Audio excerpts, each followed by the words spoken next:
The Independent Electoral Commission is calling for speedy investigations into allegations that the uMkhonto Sizwe party submitted fraudulent signatures during the candidate nomination process.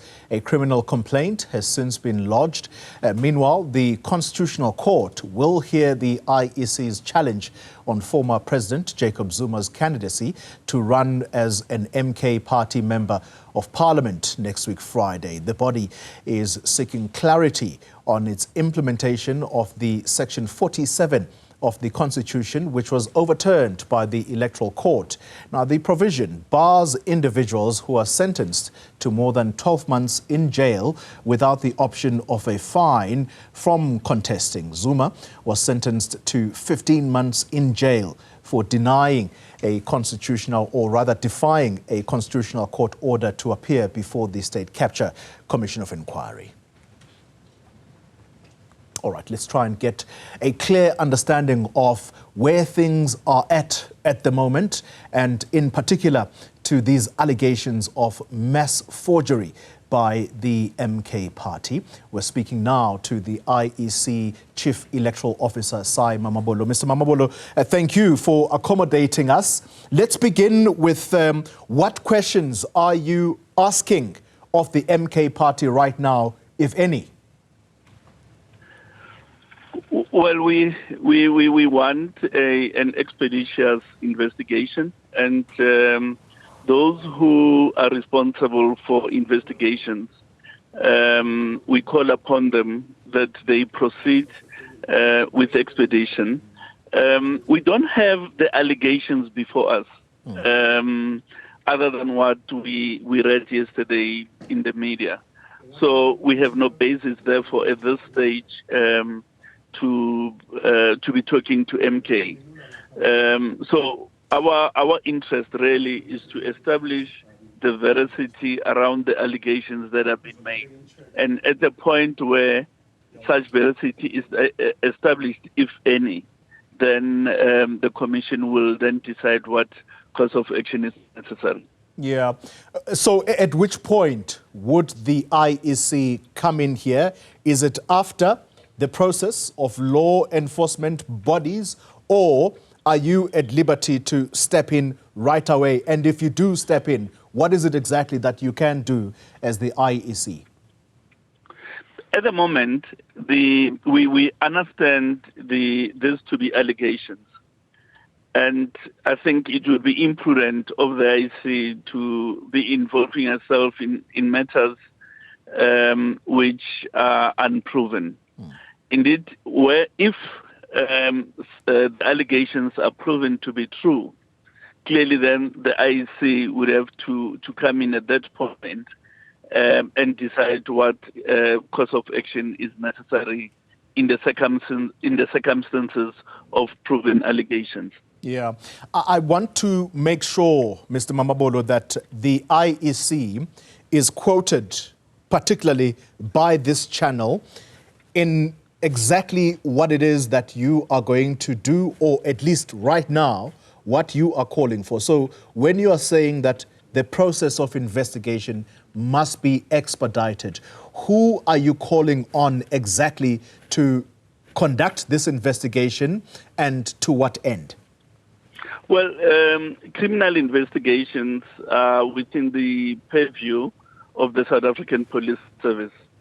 So to the extent that there's a criminal complaint, it's a matter that is within the hands of the South African police. So we're calling, therefore, on the South African Police Service to have a speedy investigation, establish the facts, and when they do establish the facts, if any, then that will engage the jurisdiction of the IEC. Yeah. Okay. And then just latching on to your earlier point about this, or at least these claims being allegations for now, I want to just point out to you, and I suppose you have read that City Press report. They are talking about having seen the evidence of this Lennox Nzodo, who is a former MK party official who is based in the Western Cape, and they're saying that they have seen this specifically relating to the affidavit that he has signed. And part of what struck me about that report, Mr. Mamabolo, is that the City Press's sister publication, that is where this matter was initially reported, it says it called 15 people who were on the MK supporter list, and out of those 15, an entire 14 denied ever signing a list supporting the MK party's registration. So this is a very crucial point because it talks to the IEC's verification processes. What can you tell us about the IEC and it cross-checking information to make sure that it is being given authentic information by the political parties? No, look, I think even those claims around the 14 people and so on, we've read that, but those must be tested to see whether they would stand up to judicial scrutiny.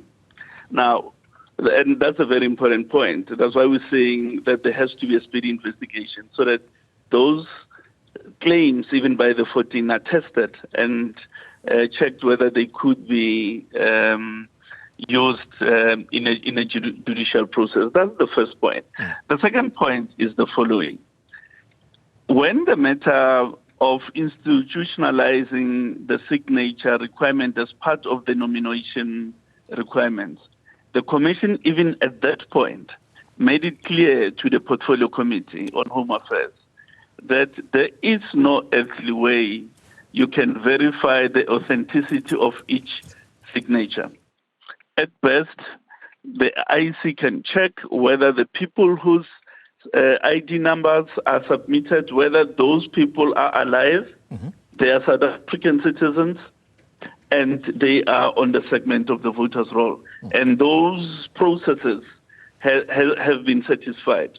What we are not able to verify, and this is a point that we made from the beginning, so it's not like it's a blind side for the IEC. We knew it from the moment the proposal was made in the Portfolio Committee that there is no database of signatures of the citizens of the country, and therefore there's no base against which to check the authenticity of each signature. That said, Mr. Mamabolo, is the IEC not able to call the persons that are submitted by the political parties to verify whether they indeed are the ones who have signed here supporting the party in question? Is the IEC capacitated to do so? No, that's not part of our legal responsibility. Our legal responsibility is to check the elements that I've just referred to. Is this person alive? Is he a South African citizen? Is he on a voter's roll? Now, to the extent that now there are these allegations, those must be investigated by the criminal investigation authorities of the country, and the criminal investigation in the country is registered with the South African Police Service.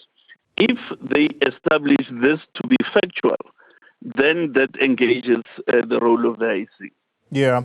Final question to you, and you mentioned the institutionalization of the signature requirement, and you point out that this actually was mentioned in Parliament at the time that lawmakers were trying to debate this as to whether or not it should actually come into question when it comes to this process. Now that you are faced with this problem, is this something that you would propose be changed, this signature requirement by new political players?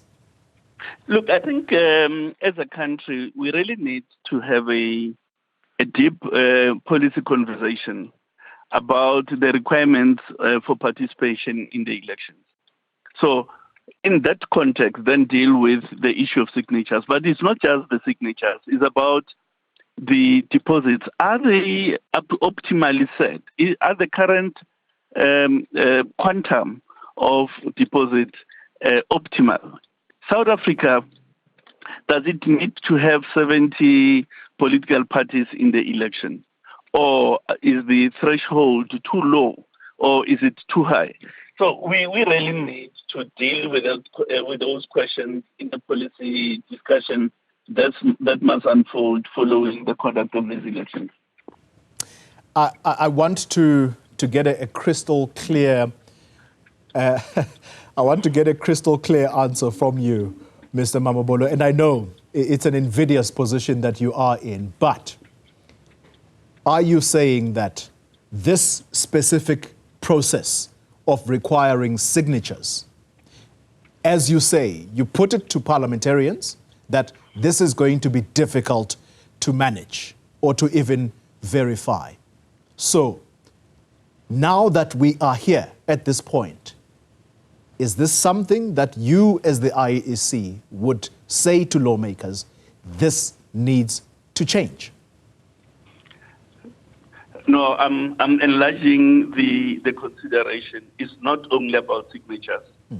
It's about signatures, it's about deposits, it's about the registration requirements of political parties. You can't isolate this one element. As important as it is, as troublesome as it may seem, you need to take a comprehensive analysis of all the requirements for participation in an election and put them together in a policy discussion. Sy Mamabolo, let me thank you very much for your time. And that's the IEC's Chief Electoral Officer.